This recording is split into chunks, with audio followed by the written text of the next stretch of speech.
Vous êtes sur InfoLive TV, Benny Sambert pour un flash d'information.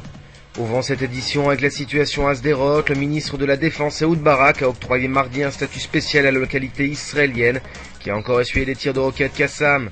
Barak a ordonné à l'état-major de Tsahal de vérifier les modalités d'une éventuelle opération terrestre dans la bande de Gaza, mais également la possibilité de couper l'électricité distribuée par Israël. Rappelons qu'une quinzaine de roquettes s'est abattue sur la localité de Sderot depuis dimanche. Danny Carmon, membre de la délégation israélienne à l'ONU, a déposé une plainte auprès du secrétaire général de l'organisation et le président du Conseil de sécurité concernant les tirs incessants de roquettes Qassam sur Israël. Le Premier ministre Ehud Olmert a rencontré ce mardi Tony Blair, émissaire spécial du Quartet au Proche-Orient. Les discussions qui ont porté principalement sur la scène palestinienne ont été tenues en vue de la conférence internationale pour la paix, prévue pour novembre prochain à Washington.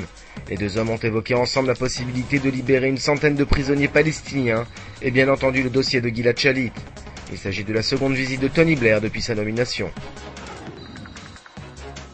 Et puis une information de taille pour continuer, des archéologues auraient mis à jour dans le nord du pays des ruches royales datant de plus de 3000 ans.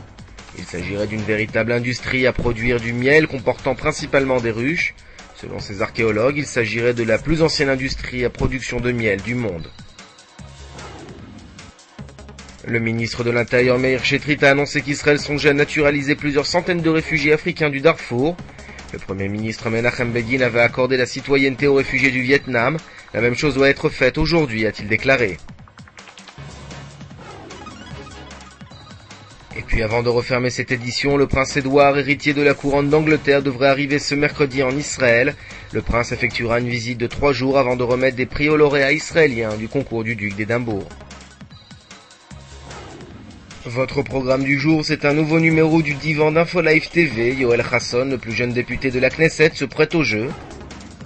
Et puis retrouvez un document poignant sur l'horreur du quotidien des habitants de Sderot. La suite en information sur InfoLive TV.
Découvrez en avant-première le nouveau service d'InfoLive TV.